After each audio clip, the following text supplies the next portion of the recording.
पत्नी तो दूसरी आ जाएगी पर माँ दूसरी नहीं आएगी। आज बेटी घर आई हुई थी। घर में अच्छी खासी चहल पहल थी। बाहर पूरा परिवार एक साथ बैठकर खिलखिला रहा था। हंसी ठहाकों की गूंज अंदर कमरे तक सुनाई दे रही थी। गगन जी का भी मन कर रहा था कि वो भी अपने परिवार के साथ बैठे बातें करें, पर वो तो अपने बीमार शरीर और उदास मन को लिए अपने कमरे में पलंग पर लेटे हुए थे। आजकल शरीर साथ नहीं देता। बूढ़ा और बीमार जो हो चुका है, ज्यादा बोल भी नहीं पाते, पर मन बहुत करता है अपने परिवार के साथ बैठने का, उनसे बातें करने का। पर ये तो उन्हीं के कर्म थे कि आज पत्नी उनके साथ ना बैठती थी और ना ही ज्यादा बातें करती थी। हालांकि ये अलग बात है कि खाना पीना दवाइयाँ सब कुछ सही समय पर वो जरूर दे जाती थी। जिन लोगों के लिए उस पत्नी को उन्होंने इतना जलील किया, आज उन लोगों में से कोई भी उनके साथ नहीं थे। थी तो वही जो जलालत के बावजूद इस घर में रह गई, उनके जैसे शख्स के साथ निभा गई, पर खामोशी का आवरण ओढ़े हमेशा चुपचाप सी ही रहती है। जानते थे कि बाहर बच्चे हंस रहे हैं, बोल रहे हैं, और वो उनको हंसते बोलते देखकर सिर्फ मुस्कुराकर चुपचाप उन लोगों को देख रही होगी। आज भी याद है उन्हें, जब सुमन उनकी पत्नी बनकर इस घर में आई थी, कितनी खुश मिजाज थी वो। हमेशा हंसती खिलखिलाती रहती थी। उसका यही स्वभाव तो पसंद आया था उन्हें, जब उन्होंने अपने एक रिश्तेदार की शादी में उसे देखा था। बस एक नज़र में ही उनकी बेबाक हंसी उनके दिल को भा गई थी, और इसीलिए उन्होंने शादी के लिए हाँ कर दी। पर ये नहीं पता था कि इसी हंसी के वो दुश्मन हो जाएंगे। अक्सर अम्मा से डांट भी खा लेती।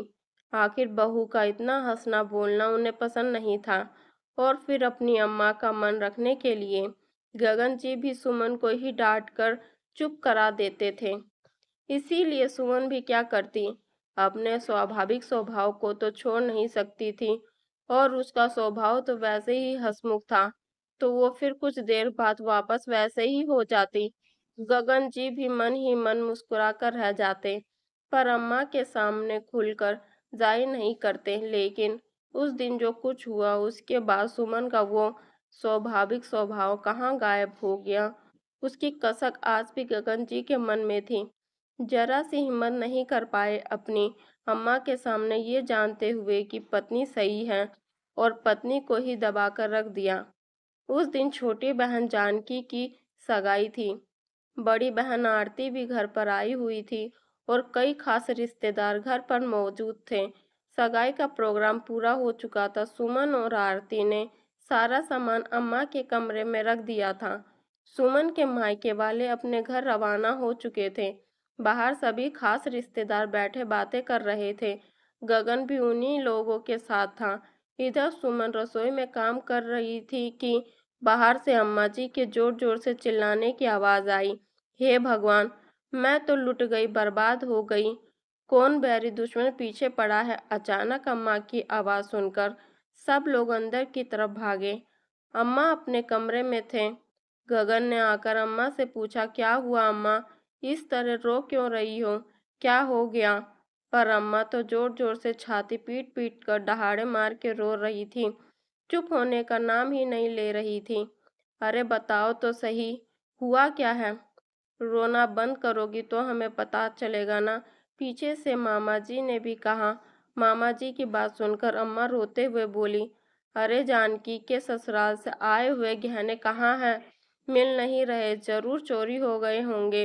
हे भगवान, मैं इसके ससुराल वालों को क्या जवाब दूंगी, मैं तो बर्बाद हो गई। अम्मा रोती रोती बोली।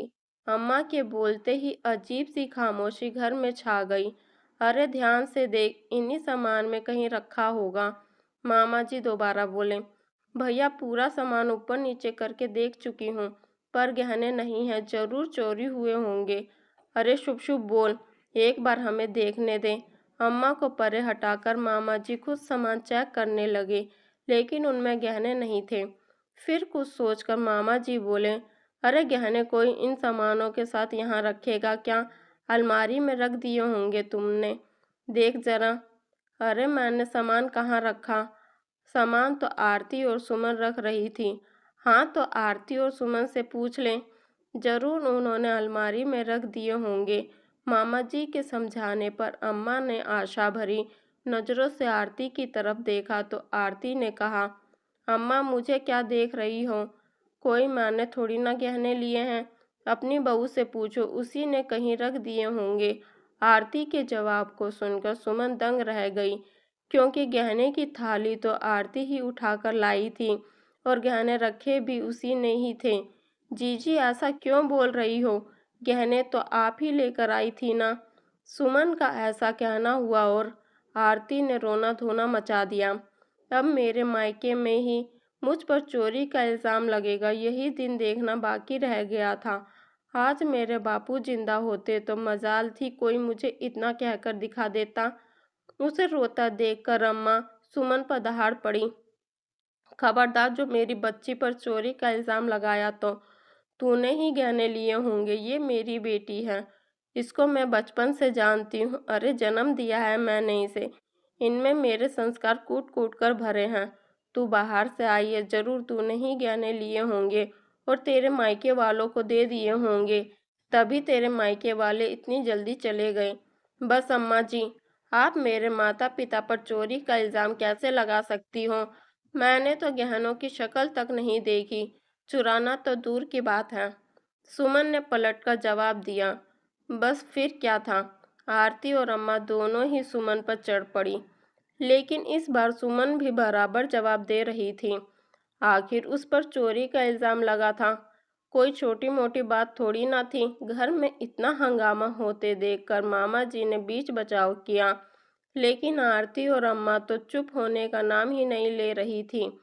सच सच बता, गहने कहाँ हैं? अगर तूने नहीं बोलेगी तो तेरे माँ बाप से जाकर गहने लेंगे हम लोग, और वही सबके सामने उनकी इज्जत की मटिया मेल करेंगे। अम्मा जी, मेरे माँ बाप इज्जतदार लोग हैं, कोई चोर उचक्के नहीं जो आपके घर पर बुलावे पर आएंगे और सामान चोरी करके ले जाएंगे। सुमन ने थोड़ी तेज आवाज में कहा। बस सुमन, तुम मेरी अम्मा से किस तरह से बात कर रही हो याद रखो। तुम इस घर की बहू हो, अपनी आवाज को नीचे रख कर बोलो, और अगर गहने लिए भी हैं तो दे दो, कोई तुमसे कुछ नहीं कहेगा। अचानक गगन सुमन पर बिगड़ गया। गगन के इस जवाब से सुमन हक्की बक्की रह गई। मतलब गगन भी उस पर ही इल्जाम लगा रहा था। एक लड़की जो ससुराल को अपना घर मान लेती है, आज वहां सुमन बिल्कुल अकेली खड़ी थी, पति तक साथ नहीं था। गगन के जवाब के बाद सुमन की नज़र आरती से टकराई तो वो मंद मंद मुस्कुरा रही थी। इससे बड़ी जीत और क्या हो सकती थी।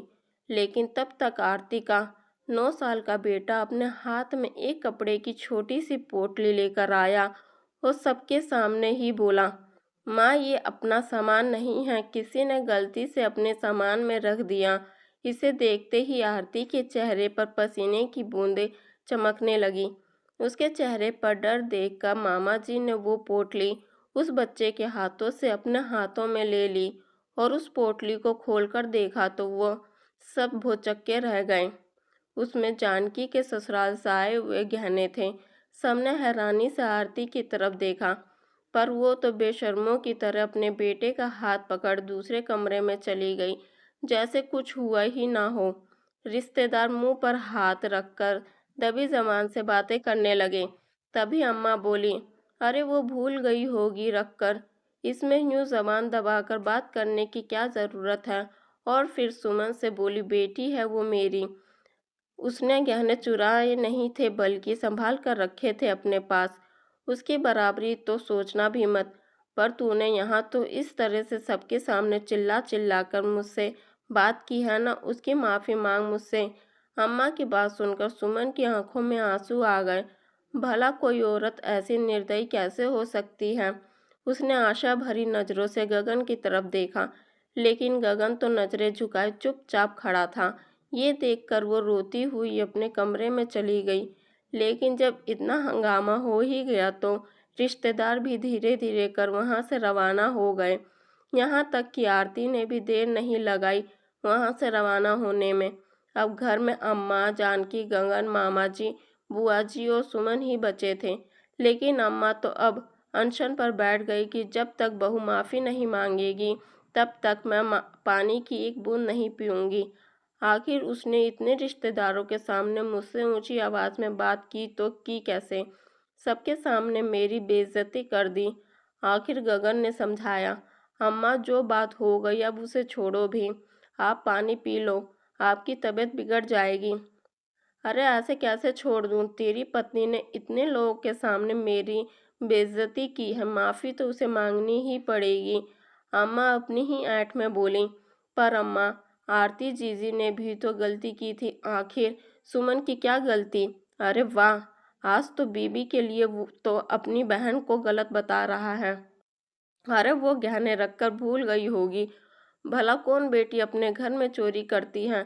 लेकिन बहू, बहू को तो इज्जत को ढक कर रखना चाहिए भी थी।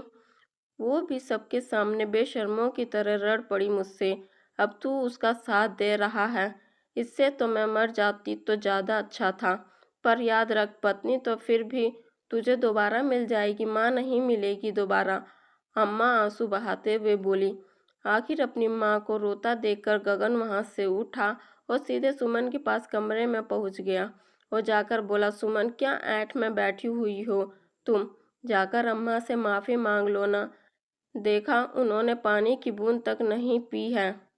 कहीं उनकी तबीयत खराब ना हो जाए तो इसकी जिम्मेदारी मेरी है क्या? मैं क्यों माफ़ी मांगू? चोरी तुम्हारी बहन ने की थी, मैंने थोड़ी ना की थी। मेरे माँ बाप को ताने भी वो लोग मार रहे थे, इल्ज़ाम भी मुझ पर वो लोग लगा रहे थे, और माफ़ी मैं ही मांगू? तुम्हारी अम्मा पानी नहीं पी रही है तो उसमें मैं कुछ नहीं कर सकती। आखिर उनके गलत के लिए मैं क्यों माफ़ी मांगू? सुमन समझो तो। देखो, पत्नी तो मुझे और मिल जाएगी, लेकिन माँ तो एक ही है मेरे पास, वो दोबारा नहीं मिलेगी। तुम्हारी एक माफ़ी से उन्हें खुशी मिलती है तो माफ़ी मांग लो ना। गगन ने अपनी आवाज़ ऊंची करते हुए कहा। उसके इस जवाब से सुमन के अंदर कुछ दरक सा गया। पत्नी और मिल जाएगी पर माँ दूसरी नहीं मिलेगी, तो पत्नी फिर हाथ थाम कर इस घर में लाई क्यों गई? इस घर में मेरी जगह कहाँ है? सोच सोच कर सुमन का रोना छूट गया। पर माता पिता को दुख ना हो, उन तक ये बात ना पहुँचे, इसीलिए आंसू का घूंट पीकर मामा जी और बुआ जी के सामने उसने अम्मा से आखिर पैर छूकर माफ़ी मांग ली, जिससे अम्मा के झूठे स्वाभिमान को बहुत तसल्ली मिली। लेकिन सुमन के स्वाभिमान के टुकड़े टुकड़े हो गए। लेकिन वो आखिरी दिन था जब सुमन को इतना बोलते हुए देखा था। उसके बाद तो वो बिल्कुल खामोश हो गई। अब ना वो ज़्यादा किसी से बोलती थी और ना ही खिलखिलाती थी। हाँ और हूँ मैं जवाब देकर अपने काम से काम रखती थी। ना किसी से लेना ना किसी को देना। जिसने जो काम कह दिया चुपचाप कर लेना और फिर एक तरफ चुपचाप बैठ जाना। सोचते सोचते गगन की आंखों में आंसू आ गए। तभी सुमन अंदर कमरे में आई। हाथ में पानी का गिलास था। वहीं पास वाली ड्रॉर में से दवाइयां निकाली और गगन जी को देते हुए हाथ आगे बढ़ा दिए। लेकिन गगन जी ने हाथ में दवाई लेने की जगह अपने दोनों हाथ जोड़ दिए और अपनी कपकपाती आवाज में कहा, सुमन अब तो माफ कर दो मुझको। उनकी आवाज सुनकर सुमन ने एक नजर उनकी तरफ देखा और फिर दवाई हाथ में देते हुए बोली, आपकी दवाई का समय हो गया है। सुमन माफ कर दो ना मुझे। तेरे इतने सालों की खामोशी नासूर बन चुकी है मेरे लिए, अब बर्दाश्त नहीं होता। कोई बात नहीं है जी, माफी क्यों मांगते हो? इस घर में गलतियों के लिए कोई माफी नहीं मांगता, बल्कि बिना गलती की माफी मंगवाई जाती है। सुमन, पति हूँ मैं तेरा, तेरी माफी का हकदार हूँ, मुझे माफ कर दे। गगन जी ने जोर देते हुए कहा। हाँ, पत्नी पत्नी का क्या है? वो तो और मिल जाती है, फिर मुझसे माफी मांग कर क्यों अपना मुंह खराब कर रहे हो? कहकर सुमन कमरे के बाहर निकल गई। लेकिन गगन जी के पास से सिवाय पछतावे के और कुछ नहीं था अब।